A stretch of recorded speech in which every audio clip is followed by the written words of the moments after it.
Hello friends, this is the second session of GPAT 2021। Okay, तो अभी तक हमने यूनिट ऑपरेशन तक देखा था। तो आज हम शुरू करेंगे डोसेज फॉर्म से।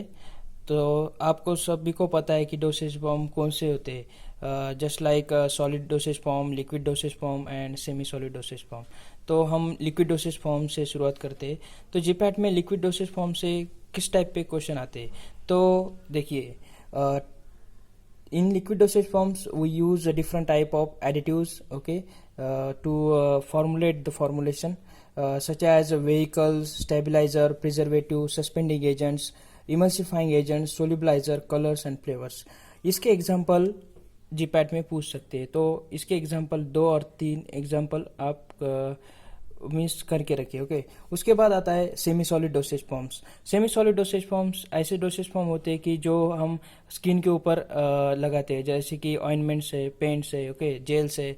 तो जो ड्रग की मैकेनिज्म है, जो ड्रग्स अपने बॉडी में पेनिट्रेट होता है, तो mechanism of drug penetration different type of mechanism है, जिसके वजह से अपना ड्रग बॉडी में एंटर करता है। तो उसके पेनिट्रेशन के मैकेनिज्म पूछ सकते हैं। उसके बाद जो सेमी सॉलिड डोसेज फॉर्म बनाने के लिए different type of base use होते हैं, तो उसके बेस के एग्जाम्पल भी पूछ सकते हैं। ओके, उसके बाद आता है, देखिए, सपोजिटरीज में कौन से बेस यूज होते हैं। एंड इसमें एक कंसेप्ट है डिस्प्लेसमेंट वैल्यू। तो डिस्प्लेसमेंट वैल्यू पूछ सकते हैं जीपैट में, very important for the GPAT point of view. उसके बाद आता है एरोजोल्स। ओके, एरोजोल्स में क्या करना है? एरोजोल्स में different type of propellants use होते हैं। ओके, तो प्रोपेलेंट के टाइप पूछ सकते हैं एरोजोल्स में। उसके बाद है cosmetology and cosmetic preparation. Cosmetology different type of formulation होते हैं कॉस्मेटिक, जो कि हम फेस के लिए, आईज के लिए, और then eyelashes, then lipstick, various type of cosmetic products होते हैं जो कि फार्मा में बच्चे प्रैक्टिकल में बनाते हैं। उसके फॉर्मूले जो होते हैं उसके जीपैट में पूछ सकते हैं। तो कॉस्मेटिक प्रिपरेशन के लिए आप Mittal and Shah, this is the best book for the preparation of cosmetic. Okay, then देखते हैं कि सॉलिड डोसेज फॉर्म में एक कैप्सूल एक आता है। तो हर साल एक क्वेश्चन, 2 और 3 क्वेश्चन कैप्सूल से पूछते हैं। तो कैप्सूल इंपॉर्टेंट है। तो कैप्सूल में क्या पूछ सकते हो? तो डिफरेंट टाइप ऑफ कैप्सूल होते हैं, जैसे कि सॉफ्ट कैप्सूल है, हार्ड कैप्सूल है। तो soft gelatin capsule, hard gelatin capsule. Okay, and then different sizes of capsule. आपको पता है कि कैप्सूल के अलग अलग साइज होते हैं, तो साइज भी पूछते हैं। ओके, तो उसके बाद है, तो कैप्सूल बनाते टाइम वो कैप्सूल फिल की जाती है। तो different type of capsule filling methods है जो कि बुक्स में दिए, उसके बारे में थोड़ा पढ़िए, वो भी पूछ सकते हैं। उसके बाद कौन सा मटेरियल यूज होता है कैप्सूल बनाने के लिए, ये भी इंपॉर्टेंट है। देन आता है micro encapsulation. Okay, micro encapsulation की डेफिनेशन क्या है, इस वो एक इम्पॉर्टेंट। माइक्रो इनकैप्सुलेशन के टाइप कौन से होते हैं, देन माइक्रो इनकैप्सुलेशन कि कैसे कैसे होता है, माइक्रो इनकैप्सुलेशन कैसे कैसे हो सकता है। तो डिफरेंट टाइप ऑफ मेथड्स है, जो कि coacervation, then multi orifice, then spray drying, then spray congealing. Okay, ये बहुत इंपॉर्टेंट है। ओके, उसके बाद आए जो माइक्रो इनकैप्सुलेशन की टेक्निक है, उसे हम बोलते हैं कि एयर सस्पेंशन टेक्निक इंपॉर्टेंट है। एंड एक कोटिंग पैन है। ओके, उसके बाद आता है टैबलेट, जो कि वेरी इंपॉर्टेंट है जीपैट और नाइपर पॉइंट ऑफ व्यू के लिए। तो टैबलेट में से कौन से क्वेश्चन पूछ सकते हैं? तो application of different type of tablet. In market में अलग अलग टाइप के टैबलेट अवेलेबल। ओके, तो डिफरेंट टाइप के टैबलेट के एप्लीकेशन नाइपर में पूछ सकते हैं। तो एक एग्जांपल देंगे कि इस टाइप की टैबलेट कौन से ड्रग के लिए यूज होती है।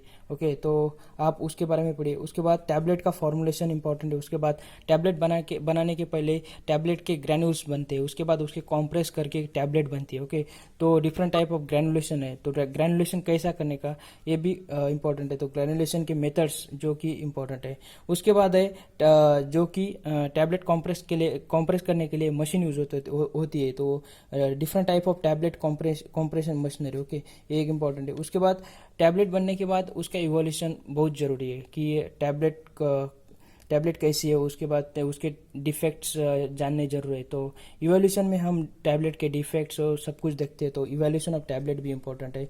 उसके बाद आता है defect in tablet compression. Compression के टाइम डिफेक्ट होते, तो कौन से डिफेक्ट है पंचिंग के टाइम, तो वो उसके बारे में पढ़िए, इंपॉर्टेंट है टैबलेट के। ओके, उसके बाद टैबलेट कोटिंग आती है, टाइप ऑफ कोटिंग, उसके एंड देन कोटिंग के बाद जो फिल्म फॉर्म होती है टैबलेट के ऊपर, तो उसका मटेरियल कौन सा है ये भी इंपॉर्टेंट है। उसके बाद equipment for the coating, coating के लिए कोटिंग पैन, अलग अलग इक्विपमेंट होते हैं जो कि टैबलेट कोटिंग के लिए यूज होते हैं। तो कौन से इक्विपमेंट है उसके बारे में थोड़ा इन लिस्ट पढ़िए, जो कि कोटिंग पैन्स अलग अलग है उसके बारे में।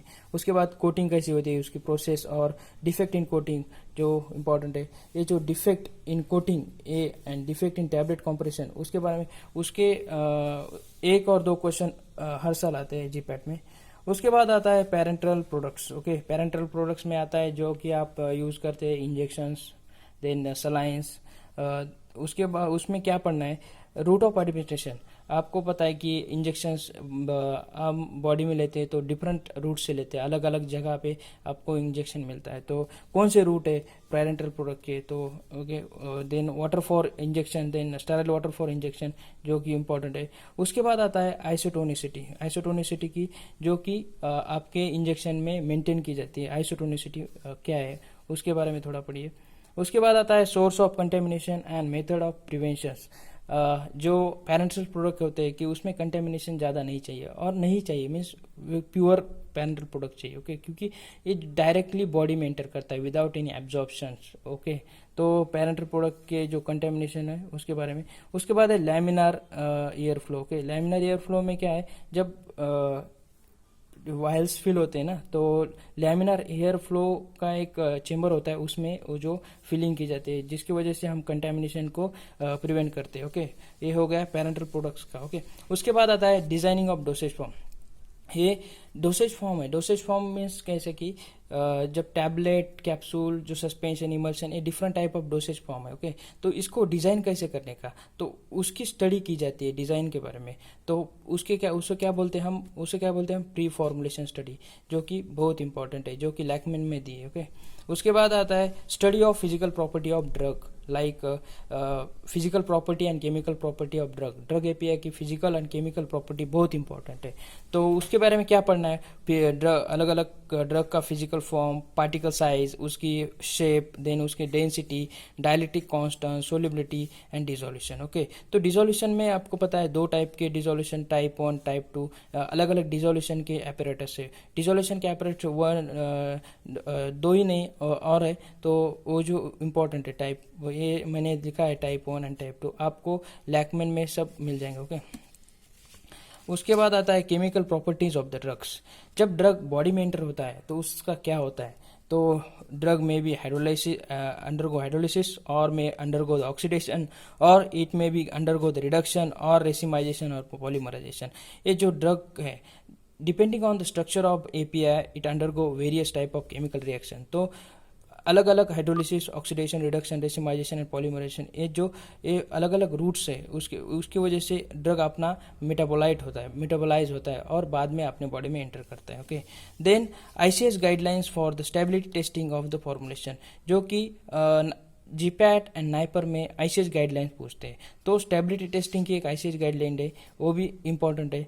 तो आप इसको पढ़िए, क्योंकि आईसीएस गाइडलाइन बहुत इंपॉर्टेंट है। ओके, ये अभी यहाँ पे हम स्टॉप करेंगे, उसके बाद के हम नेक्स्ट लेक्चर में देखेंगे।